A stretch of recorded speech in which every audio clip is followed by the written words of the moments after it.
Today's video is brought to you by our friends over at Manscaped, and we're talking about Father's Day, because Father's Day is coming up, and I'm not asking you to play around with your dad's hedges or anything, but I am telling you to think about them when you're thinking of a gift, because men need the right tools to take care of their jewels down there. Ladies and gentlemen, they've got the Handyman, designed for the dad who can fix anything, except that unruly facial hair. If your dad is looking for a closer and smoother finish, then the Handyman Face Shaver is the perfect tool for him. It's the ultimate compact shaver that's designed for precision and convenience. And of course, what sets it apart is the advanced dual blade, equipped with a standard foil shaver, as well as a long hair leveler blade. And it features skin-safe technology, so you can reduce those nicks and cuts all over your face. And of course, it's also got the Weed Whacker 2.0 nose and ear hair trimmer. Ladies and gentlemen, with a powerful 7,000 RPM motor and a 360-degree rotary blade system, it will tackle unwanted hair like a professional. And of course, it is cordless and waterproof. And Manscaped also has great gifts as well, like the Beard Hedger, Beard Trimmer, and the Lawnmower 5.0 Ultra, baby!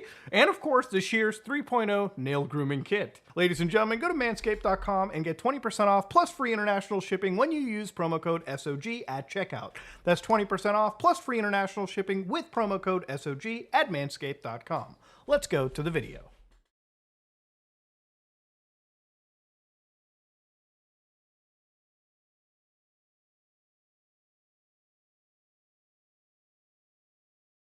Oh my god, one of the largest dark web operators got arrested? Ooh, today's a wild day. Ladies and gentlemen, if you remember, a few months ago, I actually talked about an exit scam that was occurring on the old deep web. One place known as the Incognito marketplace, where the actual runners of an illegal dark web drug ring started to extort the people who were running and selling things in the dark web drug ring. Now, if it's one thing I have to tell you is blackmail is bad. Blackmailing serious criminals? Well, that's just asking to die. So today we're going to look into the story of the Incognito marketplace and how one of the largest facilitators, super young by the way, ended up getting arrested for facilitating around $100 million worth of dark web drugs. Allegedly, of course, ladies and gentlemen. So to start off with, let's look at what the United States government said. The Incognito market owner arrested for operating one of the largest narcotic marketplaces on the internet.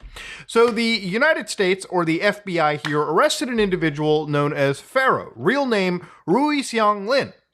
Now, of course, this guy, Pharaoh, or Pharaoh, was actually arrested allegedly with their connection to the operation of Incognito Marketplace. And they were arrested May 18th at JFK Airport in Manhattan. So how did this person end up getting caught? What was the whole story around it? To get the idea of it, we have to look back into how a lot of these illegal marketplaces operate. So to understand the dark web, or, an entire series that I covered for years on my channel when we looked around various goofy areas on the internet, there are lots of things on the deep web, but one of the most popular things on the deep web are marketplaces. So it doesn't take you too long to find an illegal marketplace on the internet, and these illegal marketplaces can sell a variety of things, okay? From things that are actually legal to weapons, to illicit narcotics, to, cyber crime tools, so on and so forth, okay? There's a whole slew of illegal things that you can get. And the thing about marketplaces on the dark web, or really the black market in general, is that you have to pick what is effectively, popular, what is effectively something that is, trusted by other, I guess you could say, criminals on the internet. So one of the largest marketplaces initially was one known as Silk Road, which is something we probably covered around like 10 episodes into deep web browsing anyways, because at the time I covered it, it was one of, if not the largest online marketplace for illegal narcotics. So it was as simple as going to a website, picking whatever type of narcotic you wanted. Sometimes it didn't even have to be a narcotic. You could buy computer equipment, digital goods, books even. And again, it gave you an entire value in Bitcoins. You would basically pick what you wanted to buy. You would send Bitcoin to an escrow address. They would send you your drugs, and that's how things were effectively facilitated, okay? Now, obviously, because they were selling illegal material on the internet so easily, law enforcement around the world got really interested, and the entire thing got taken down. But the understanding is, obviously, illegal material is never going to stop. The person behind Silk Road, allegedly Ross William Ulbricht, also known as Dread Pirates Roberts, was operating this thing from 2011 to 2013. And again, this is the laptop that basically belonged to Ross Ulbricht, right? And again, if you look into it, it was a digital bazaar for illegal goods and services. They could buy and sell through a website accessed through Tor, a network designed to conceal its users' location. So what they said was the FBI worked with federal and state partners to find the Silk Road. 8 months later, the agents saw that the same user had published a job posting. The posting directed interested parties to send their responses to an email account registered to Ulbricht. Investigators traced a series of network records that they obtained under court warrants and eventually identified Ulbricht as a suspect. So obviously, unmasking somebody isn't terribly difficult. It's very time-consuming, and you definitely need the resources of the FBI, and in some cases, an entire government to unmask people that are running these criminal marketplaces.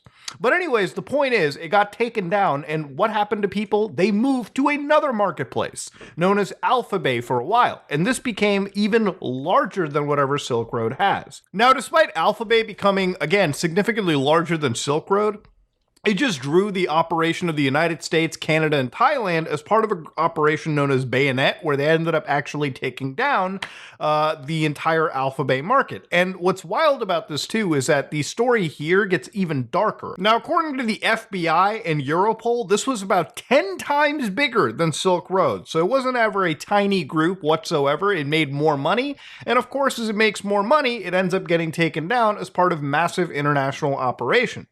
So obviously, like the whole story goes, when a marketplace gets taken down, because illegal marketplaces, facilitate the black market's never going to go away. It's just going to keep shifting and morphing and switching to new marketplaces. And that new marketplace takes us to our current actual subject, which is Incognito Market.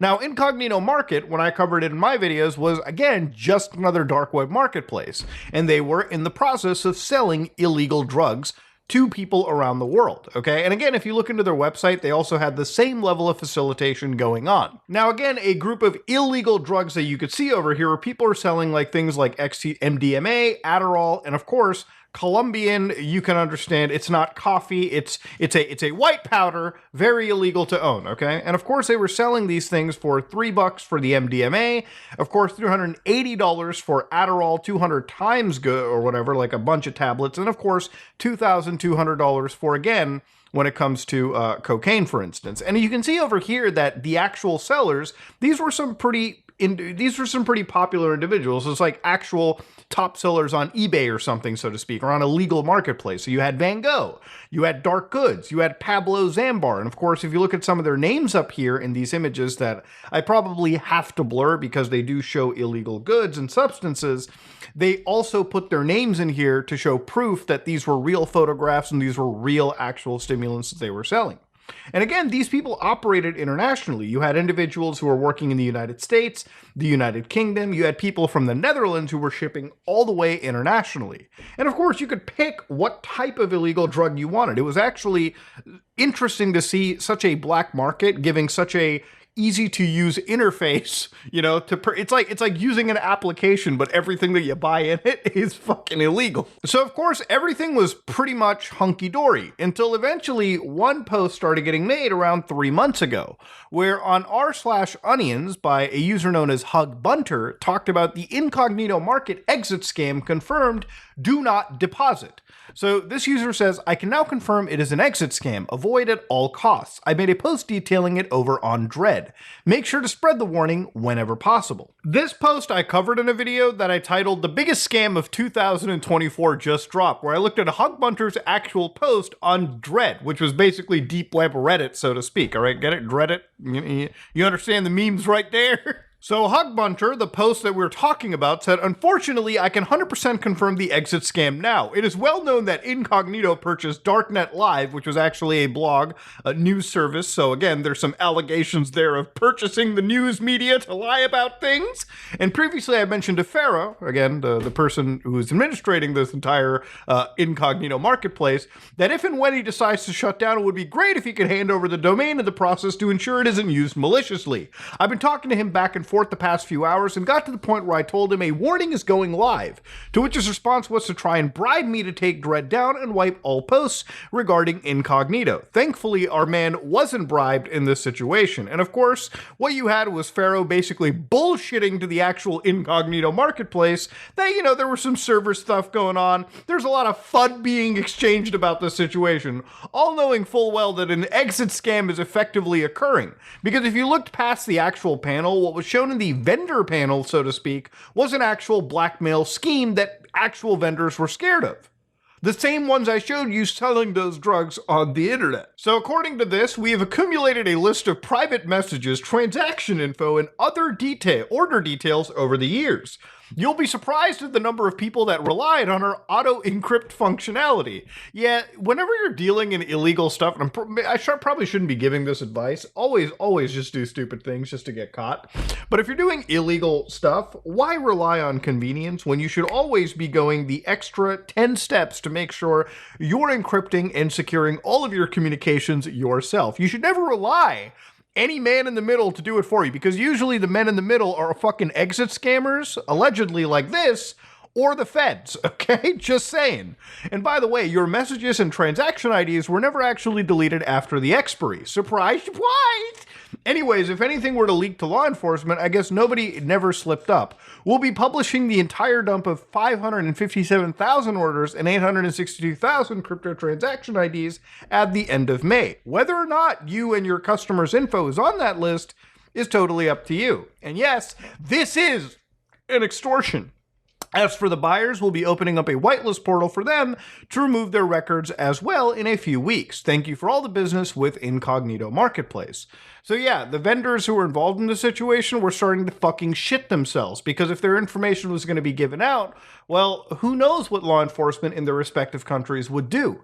And to understand, the really scary thing about it is, and maybe Farrell wasn't thinking this through, but there are a plethora of illegal individuals that are selling illegal narcotics on these places. Some of them are, you know, your average Andy who's probably sitting at home, you know, operating like a dead drop or two. But some of these people could actually be working and facilitating with an actual serious drug trafficking organization. You know, people that actually kill other people without thinking about it, okay? Usually in the black market, the kinds of people that you're engaging with, usually some of them are psychotic individuals. And when you're operating in a market that is alleged to be selling more than $100 million worth of those goods, there's a good chance that there are people out there that would kill for even just a fraction of that pie. Or if they have their information leaked out, well, at that moment, you just pissed off an actual seriously dangerous individual. And you better hope, and thankfully in Pharaoh's case, he was busted by the FBI.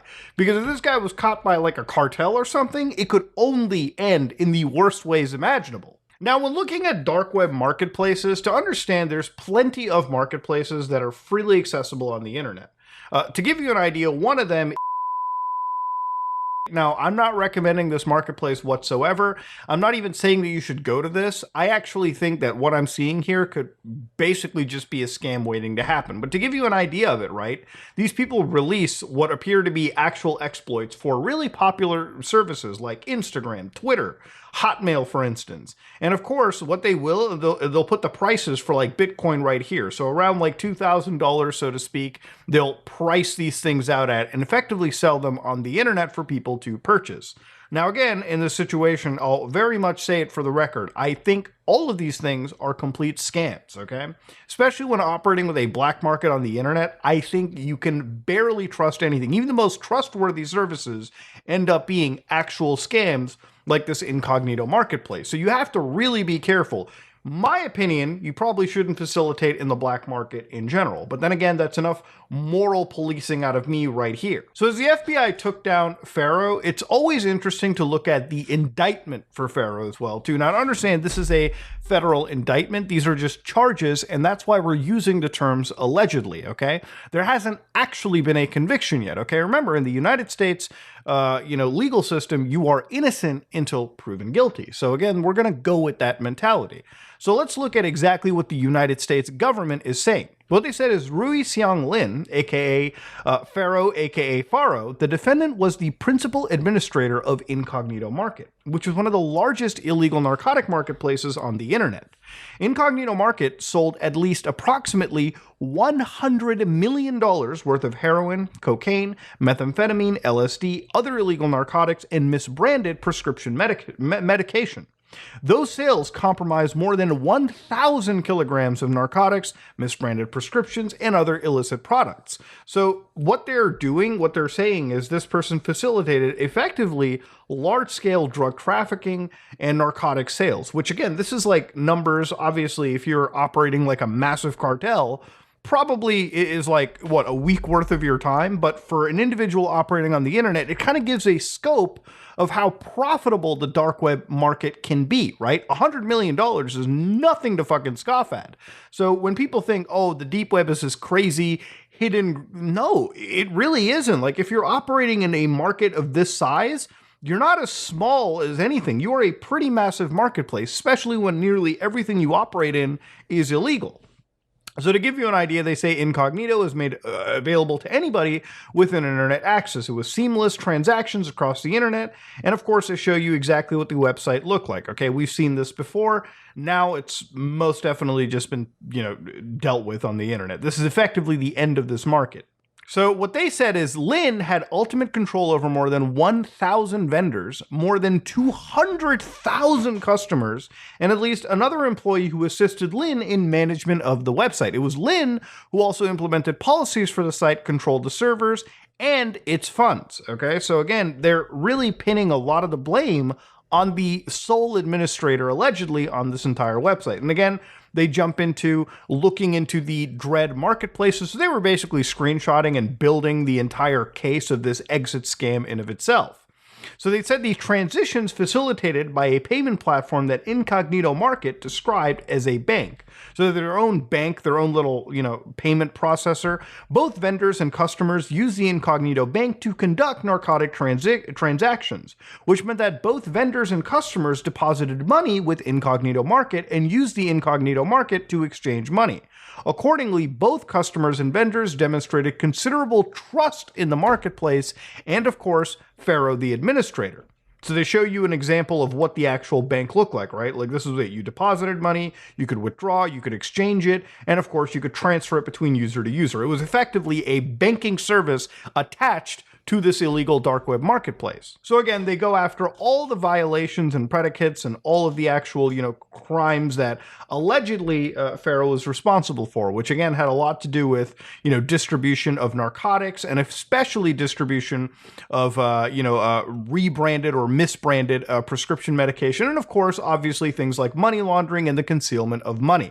So all of these counts, when added up together, don't really fare well for a man. And here you can see that they've basically ordered a forfeiture on all the assets from these Binance accounts, and of course Kraken accounts and Monero, which is interesting because they have like two Monero wallets, which Monero is a entire cryptocurrency that is built around the idea of an anonymity. Okay, so the people that use Monero are using it to absolutely hide their cryptocurrency or their monetary chain, which again, I think is totally okay. I think there should be anonymity even with your money, okay? But again, you can see how this type of cryptocurrency would piss off the government and especially the goddamn IRS, okay?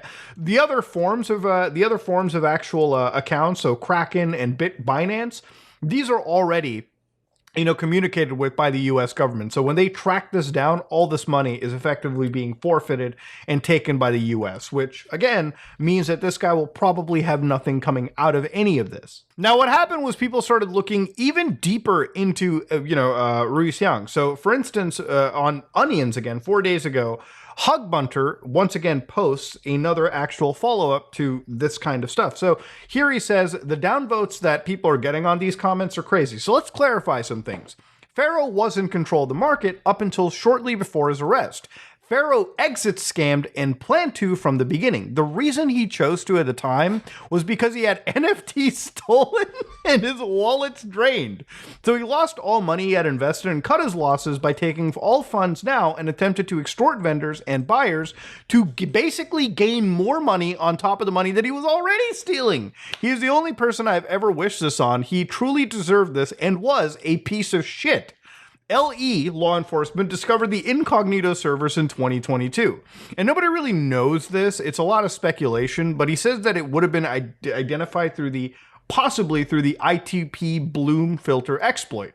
So that exploit, for anybody that doesn't know, I believe he's referring to CVE 2023-36325. So how attackers can de-anonymize I2P hidden services with a message replay attack. Now, if you're interested, you can read this by ziaso.net. But realistically, what they're kind of going at is I2P, which is not Tor, it's I2P, another darknet service, so to speak. And one of the URLs was Incognito, so that it might have been unmasked through some exploit. That might have been how they were going at, or the allegation. Nobody really knows. But anyways, they were unmasked. And again, what had happened was they took images of the servers, they had copies of market data from 2022. The feds did not seize the servers, like in any other case, until they identified the admin. He was on borrowed time, similarly to the Wall Street market admins, and the feds had only made a move following his exit. So he was in the US and tried to flee after the servers were seized, where he was promptly arrested at the airport. The feds were not operating a honeypot. They weren't in control of the market, and they definitely didn't stage an exit scam and extortion of users. So yeah, what basically Hugbunter is saying is the feds kind of just dropped into it. It was basically, allegedly, the entire work of Rui Xianglin. Now, Rui Xianglin, you might be wondering why he was doing an exit scam, and people have started to look into this person's internet history. So his internet history led people to LinkedIn, for instance, where they started to notice that he was working some pretty interesting jobs. So he started off basically the backend and blockchain R&D intern, just doing stuff at Cathay Financial Holdings. And then, of course, he started moving up to a diplomatic specialist for the Ministry of Foreign Affairs in Taiwan. So this guy actually was teaching law enforcement about fucking cyber crimes. So here it is, a post from a month ago, allegedly by the same Rui Xianglin, where he said he's excited to share cybercrime and crypto training success at the St. Lucia Police Academy. So on March 25th, 2008, he had the privilege of leading a 4-day professional training at the St. Lucia Police Academy. Bro, this man was teaching the feds while allegedly running a criminal marketplace. It's kind of insane, ain't it? And again, when people started to look into his Twitter account too, all this Twitter account that he had allegedly was talking about crypto news, crypto news.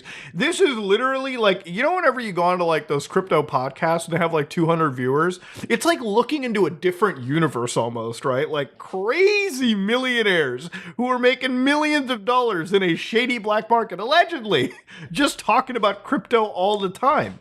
So yeah, this one dude, it seems like he ended up actually, from my understanding, and this is just speculation again, I really think that he ended up getting a good job. He probably started this illegal marketplace when he was really young, made a few bucks off of it, few bucks to be fair with you. And, when he started to get a real actual job with the ROC in Taiwan, working and teaching actual cops, maybe it was time to exit scam, cut out, and work legitimately. But of course, you can't really get out of a market like this, especially when you're one of the largest places, without really navigating well. And so what he did was he obviously pissed off law enforcement, but he also pissed off the illegal side. He had no friends in any of this. And what caused it was the stupidest fucking individual ended up basically getting caught and losing everything in the process. So not only is his assets going to be forfeited, but he's also going to be tried to the full extent of US law. And maybe that's a good thing, because at least he can spend a considerable amount of years, under the protection of the United States government, because whatever goodwill he had with illegal vendors and possibly real dangerous criminals, well, that's going to be people that are pissed off till the end of time. What about the actual, black market? Well, like all black markets, and why I started the story off with Silk Road Alphabet, is as these markets fall, a new one forms. Because to think about it, the money involved is huge. Hundreds of thousands of customers and hundreds of millions of dollars. That just simply won't go away. And it's only going to be market after market that pops up, and the entire web of trust that constantly breaks down and builds up is going to be a story that is as old as time itself. But yeah, today's story was how one of the vendors ran an exit scam. One of the admins, the stupidest fucking admin, by the way, ran an actual exit scam, allegedly, ended up getting caught, and now might actually lose a good chunk of their life and their freedom just because they decided to be so stupid on the internet. But ladies and gentlemen, that's me, Mutahar, and if you like what you saw, please like, comment, and subscribe. Dislike it if you dislike it. I am out.